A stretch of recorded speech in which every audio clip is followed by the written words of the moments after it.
नमस्कार दोस्तों, स्वागत है ज्ञानसार एक्स में। इस वीडियो के माध्यम से वैदिक सभ्यता के समाज, धर्म एवं संस्कृति के बारे में जानेंगे। तो इस पूरी कहानी को समझने के लिए हम इसे 5 हिस्सों में देखेंगे। पहले वैदिक काल के 2 अलग-अलग युगों को समझेंगे। फिर देखेंगे कि समाज और महिलाओं की स्थिति में क्या बड़े बदलाव आए। इसके बाद हम धार्मिक मान्यताओं के विकास को जानेंगे और आखिर में ये देखेंगे कि उस युग की कौन सी विरासतें आज भी हमारे साथ हैं। तो चलिए शुरू करते हैं। सबसे पहले तो ये जानना जरूरी है कि जब हम वैदिक युग कहते हैं तो ये कोई एक जैसा समय नहीं था। इसे असल में 2 बहुत ही अलग-अलग हिस्सों में बांटा जाता है। तो देखिए, पहला था ऋग्वेदिक काल। इस दौर में लोग ज्यादातर पशु पालते थे और एक तरह से घुमंतू जीवन जीते थे। फिर आया उत्तर वैदिक काल, जब लोग गंगा के मैदानी इलाकों में बस गए और खेती बाड़ी उनका मुख्य काम बन गया। और जानते हैं, जगह और जीने के तरीके का यही जो बदलाव था ना, इसी से आगे चलकर सब कुछ बदलने वाला था।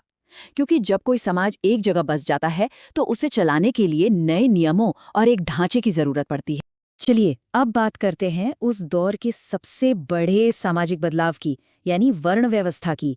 ये वैदिक समाज के विकास की कहानी के बिल्कुल सेंटर में है।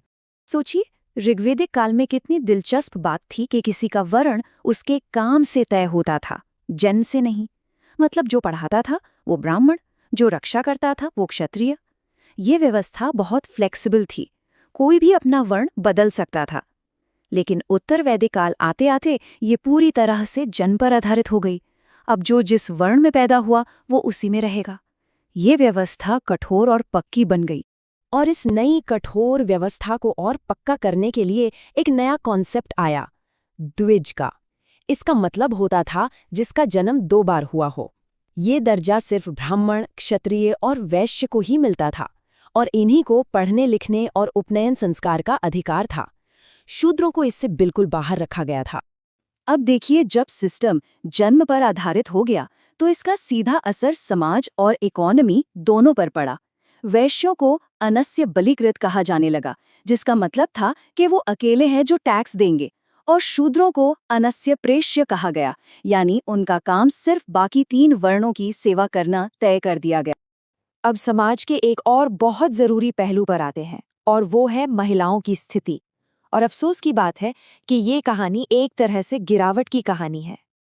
अगर हम ऋग्वैदिक काल की बात करें तो उस वक्त समाज में महिलाओं का दर्जा बहुत ऊंचा था, बहुत सम्मान था।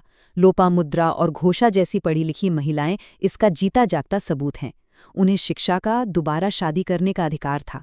उस समय बाल विवाह या सती प्रथा जैसी कोई बात सुनने को नहीं मिलती। एक शब्द था जायदस्तम, जिसका मतलब था पत्नी ही घर है। ये उनके महत्व को साफ साफ बताता है। लेकिन फिर आया उत्तर वैदिक काल और सब कुछ जैसे पलट सा गया। ऐतरेय ब्राह्मण जैसे ग्रंथ में एक लाइन मिलती है, पुत्री चिंता का कारण है।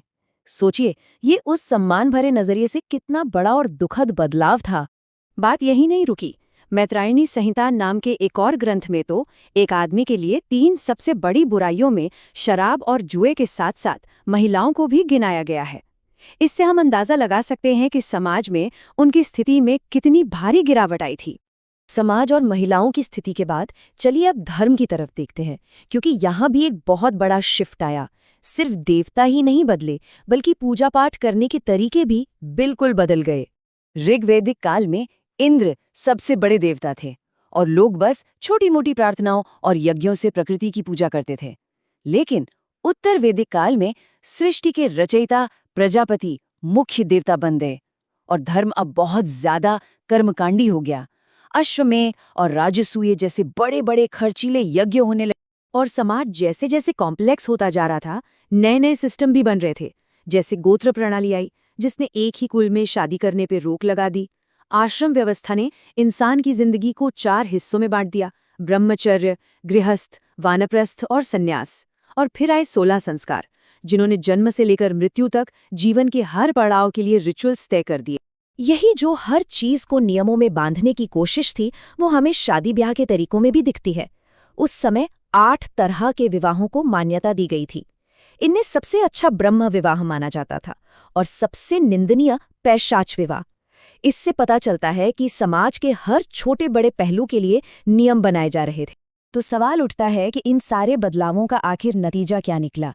सच तो ये है कि इन्हीं बदलावों ने आने वाली सदियों के भारतीय समाज की नींव रखी। तो अगर हम पूरी कहानी को एक लाइन में समेटें तो वैदिक युग की कहानी असल में सादगी से जटिलता की ओर जाने की कहानी है। एक समाज जो पहले कर्म पर आधारित और लचीला था, वो अब जन्म पर आधारित, कठोर और कर्म कांडों से भरा हुआ बन चुका था। और इन बदलावों का असर आज भी भारतीय समाज के कई हिस्सों में महसूस किया जा सकता है। और यहीं पर आकर हम एक बहुत बड़े और अहम सवाल पर रुकते हैं। एक ऐसे समाज से जो इंसान के कर्मों को महत्व देता था, एक ऐसे समाज में बदलना जो जन्म को सब कुछ मानता था, इस एक बदलाव ने भारत के आने वाले 2500 सालों के इतिहास को किस तरह से शेप दिया होगा? ये एक ऐसा सवाल है जिसके जवाब आज भी उतने ही जरूरी हैं। इस पर सोचिएगा जरूर। वीडियो पसंद आए तो लाइक करें, शेयर करें और सब्सक्राइब करना ना भूलें।